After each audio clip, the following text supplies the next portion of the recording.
क्योंकि शक्ति साधना को लोग जो है तंत्र से ही जोड़ लेते हैं कि माँ की उपासना करनी है। जैसे मैं बात करी थी कामाख्या मंदिर की, तो उसको तो पूरा लोगों ने सिर्फ एक तंत्र का ही केंद्र मान लिया है। तो वो चीज़ थोड़ी सी असहज करती है कि साधारण लोग शायद वहाँ जाएं ही ना, इस वजह से कि हाँ डर जाते हैं कि ऐसी जगह जाना ही नहीं है। तो कहीं जो बगलामुखी मैया, अब मैंने किसी से कहा बगलामुखी मैया का पाठ करो, तो वो पुस्तक लेने चले गए जिस पे मंत्र लिखा होगा। तो पुस्तक देने वाला कह रहा क्यों किसी को मारना चाहते हो? बगलामुखी मैया सात्विक हैं, वो क्यों किसी को मारेंगी?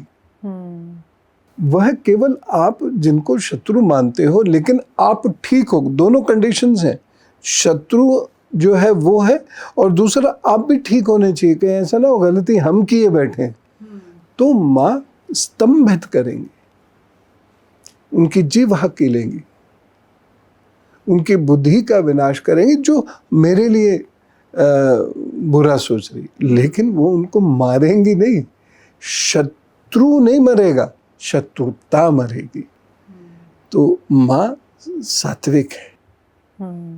क्योंकि कई बार जब जीवन में कठिनाइयाँ आती हैं तो हम उसे अलग तरह से देखने लग जाते हैं कि हमारे साथ ऐसा क्यों हो रहा है, जबकि शायद वो हमें आने वाले भविष्य के लिए एक शेप देती हैं, तैयार करती हैं। तो उसको अगर हम शायद अपना देखने का नज़रिया बदल दें तो चीज़ें बहुत बदल जाएंगी। बिल्कुल ठीक, एकदम ठीक बात है जी। तो गुरुजी, नाम जप के बारे में भी मैं थोड़ा सा समझना चाहूँगी आपसे कि हर कोई नाम जप की बात आजकल कर रहा है, तो कोई करना चाहे तो सीधे माला उठा के वो घर में बैठ के कर सकता है, स्वप्रेरणा से भी इसे किया जा सकता है? बिल्कुल किया जा सकता है। श्री कृष्ण गोविंद हरे मुरारी हे नाथ नारायण वासुदेवा, दिन भर जपते रहे, जय श्री राम जय श्री राम जय श्री राम, सीताराम सीताराम सीताराम। लोग पहले करते ही थे, एक दूसरे से मिलने पर अभिवादन राम राम ही होता था। और बल्कि मैंने तो यहाँ तक देखा उसमें हिंदू मुसलमान भी नहीं होता था। फौज में राम राम होती है, आज भी होती है। तो अब इधर हरियाणा वगैरह की साइड में जाइए राम राम भाई, राम राम भाई, और राजस्थान वगैरह में राम राम सा, राम राम सा। तो नाम लेते, ये नियम इसलिए बना है कि दिन में कम से कम 150 बार इष्ट का नाम निकलेगा। तो ये पहले भी होता था, और यदि हम अपने इष्ट का बार बार नाम लेते हैं तो कहीं ना कहीं एक स्पंदन तो उसका आता ही है। जैसे हम एक बार कहते हैं वंदे मातरम, तो एक भाव आ जाता है तुरंत, है ना, भारत माता की जय, एकदम भाव आ जाता है। ठीक वही जब हम राम राम हृदय से दिन में 50 बार करेंगे तो वह भाव आ जाएगा।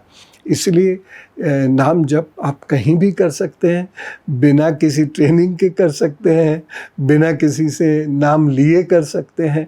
गुरु मंत्र ज़रूर लेना पड़ता है क्योंकि वो थोड़ा टेक्निकल होता है, और उसके बीज, उसके बाकी जो भी व्याहति आदि हैं वो समझनी पड़ती हैं, लेकिन नाम तो कोई भी जप सकता है। तो गुरुजी, जैसे कई बार हम कोई भी जब प्रक्रिया शुरू करते हैं तो उसमें तमाम नियम बता दिए जाते हैं कि इस पूजा को इस तरह करिए, इस नियम को ऐसे करिए, क्योंकि एक व्यक्ति के लिए इन सारी चीज़ों को समझ पाना तो संभव नहीं है। तो जो साधारण मनुष्य हैं, मैं गृहस्थों की बात कर रही हूँ, कि हम लोग फिर अगर कुछ भी करना चाहें तो हम जो अंदर से हमें प्रेरणा मिल रही है, जो सही लगता है वही करें, या फिर हमें कैसे शास्त्र सम्मत जो चीज़ें कही गई हैं उन एक एक चीज़ को फॉलो करना चाहिए? किसी बहुत विद्वान से पूछे ये जो लिखा है ये शास्त्र है कि नहीं है। देखिए, मैं कोई चीज़ लिख दूँ, वो छप जाए तो आवश्यक नहीं वो शास्त्र हो गई। शास्त्र की एक नियमावली होती है कि ये चीज़ें यदि हैं, ये सूत्र, अगर सूत्र हैं, उसमें सिद्धांत हैं, सूत्र हैं, तब वो शास्त्र है। अन्यथा हर कोई चीज़ शास्त्र नहीं है। और बहुत सारे शास्त्रों में पूजा आदि की विधियाँ ज़्यादा नहीं बताई गई, कुछ शास्त्रों में उनके बारे में लिखा गया है, तो उनको हम सरल रूप में मान सकते हैं। क्योंकि देखिए, पुरोहित जी की मदद हर जगह तो मिलेगी नहीं, आपके साथ साथ तो वो चल नहीं रहे हैं। तो आप भगवान को याद कर लीजिए, हृदय से याद कर लीजिए, तब भी फल मिलेगा। तो हम जो है चीज़ों को बहुत कॉम्प्लिकेट ना करें।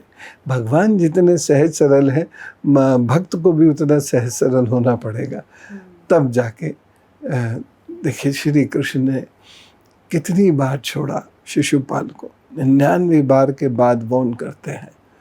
और इसी प्रकार से यही सरलता और सहजता कृष्ण भक्तों में भी होनी चाहिए, यही महादेव में होनी चाहिए, महादेव के भक्तों में होनी चाहिए। तो हम उसको बिना किसी ट्रेनिंग के या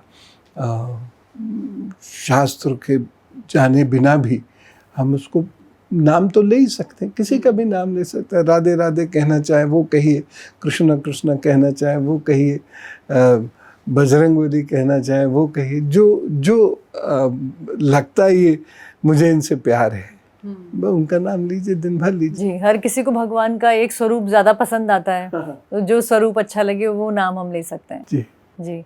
गुरु जी, ये जो एक समय चल रहा है, इसमें हमने काफ़ी सारी चीज़ें बदलते हुए देख रहे हैं, युग परिवर्तन का समय ऐसे कहा जा रहा है।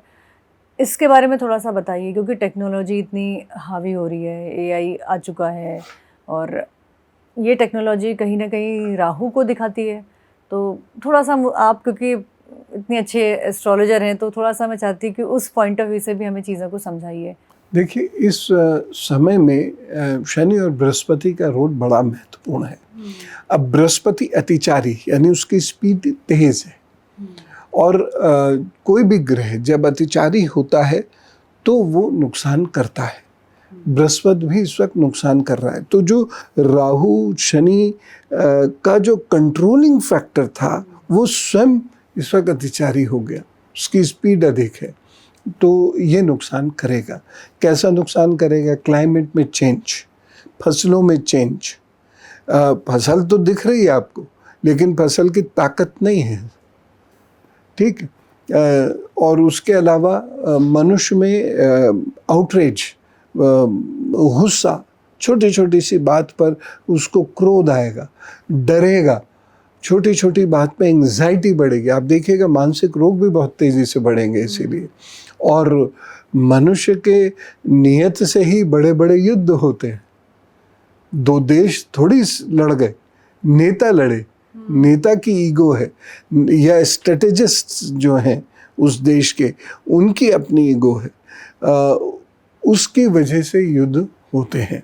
और भी बहुत सारे कारण रहते हैं, ईगो के अलावा भी कारण रहते हैं।